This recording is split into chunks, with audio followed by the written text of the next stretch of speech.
sahabat UT, perkenalkan nama saya Emiliana Aling dengan nomor NIM 8606441 dari Prodi PGSD UPJJ UT Pontianak. Baik, dalam video singkat ini saya akan menjelaskan bagaimana itu mengawasi dan memperkuat estetis keilmiahan serta nilai-nilai dalam ilmu pendidikan.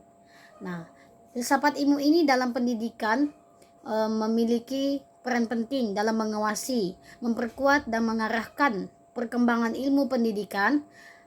Filsafat ilmu ini membantu pendidikan agar tidak hanya berkembang, namun sebagai praktik mengajar, tetapi juga sebagai ilmu yang memiliki dasar yang jelas. Nah, tentu memiliki metode dan tujuan. Satu, yaitu filsafat ilmu ini mengawasi dan memperkuat estetis keilmiahan serta nilai-nilai dalam ilmu pendidikan. Filsafat ilmu ini mengawasi estetis ilmu pendidikan melalui 3 kajian utama, yaitu ontologi, epistemologi, dan aksiologi. Ontologi ini membahas hakikat pendidikan serta apa itu manusia. Peserta didik belajar dan tujuan pendidikan. Dengan ontologi, pendidikan memiliki arah dan identitas yang jelas. Epistemologi ini membahas bagaimana pengetahuan pendidikan serta pengetahuan harus disesuaikan dengan penelitian, observasi, dan metode ilmiah sebagai pertanggungjawaban.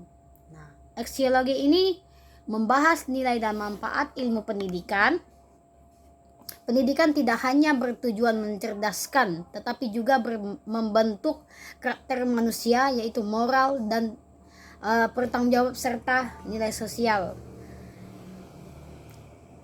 Pendidikan yang bermakna dan berkembang membentuk perkembangan filsafat ilmu. Pendidikan yang bermakna adalah mampu membentuk manusia secara utuh, baik intelektual, emosional, sosial, maupun moral. Ketika pendidikan ini dijalankan dengan nilai-nilai kebenaran, keadilan, kemanusiaan, maka filsafat ilmu ini juga berkembang harus memiliki ruang untuk mengaji berbagai persoalan manusia dalam kehidupan yang nyata. Misalnya, perkembangan teknologi ini di digital dalam pembelajaran. Muncul pertanyaan filsafat ilmu, apakah teknologi ini membuat bagaimana manusia itu belajar secara manusiawi, bagaimana penggunaan alat pendidikan, apakah semua peserta didik ini memiliki akses yang adil. Pertanyaan-pertanyaan tersebut mendorong filsafat ilmu terus berkembang agar pendidikan tetap relevan dengan perubahan zaman. Ketiga, filsafat ilmu ini sebagai pisau analisis dalam persoalan pendidikan. Filsafat ilmu juga disebut sebagai pisau analisis karena mampu membeda masalah pendidikan secara mendalam melalui pendekatan ontologi, epistemologi ini dan aksiologi ini digunakan sebagai menganalisis hakikat masalah pendidikan. Contoh, apakah tujuan pendidikan hanya mencari nilai tinggi dan membentuk karakter? Epistemologi ini digunakan untuk mengaji cara memperoleh pengetahuan. Contohnya, apakah metode pembelajaran yang digunakan sudah efektif dan ilmiah?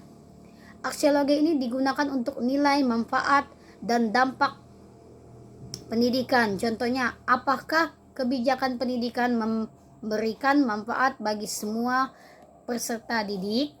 Dengan pendekatan ini, persoalan peserta didik hanya dilihat dari permukaan, tetapi dianalisis secara menyeluruh dan kritik. Contoh yang keempat yaitu Kornep, penerapan filsafat ilmu dalam praktek pendidikan. Dalam kebijakan pendidikan, penerapan kurikulum ini merdeka, menunjukkan adanya pemikiran filsafat ilmu. Kurikulum ini menjelaskan perkembangan karakter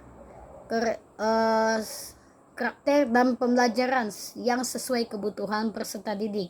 Hal ini berkaitan dengan aksiologi karena pendidikan diarahkan untuk membentuk manusia yang mandiri, kemudian dan berkarakter. Filsafat ilmu ini berperan penting dalam memperkuat ilmu pendidikan melalui aksiologi, ontologi, dan epistemologi ini. Filsafat ilmu membantu pendidikan menjadi dasar yang ilmiah, bermakna, serta bernilai kemanusiaan. Selain itu, filsafat ilmu menjadi alat kajian, analisis untuk memahami dan menyelesaikan berbagai persoalan pendidikan secara kritik.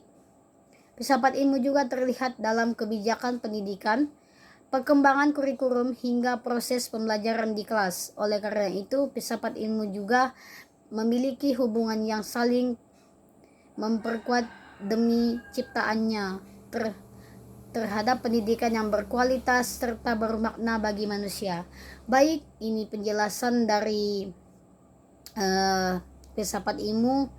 Terima kasih yang sudah menonton, semoga bermanfaat. Sampai jumpa.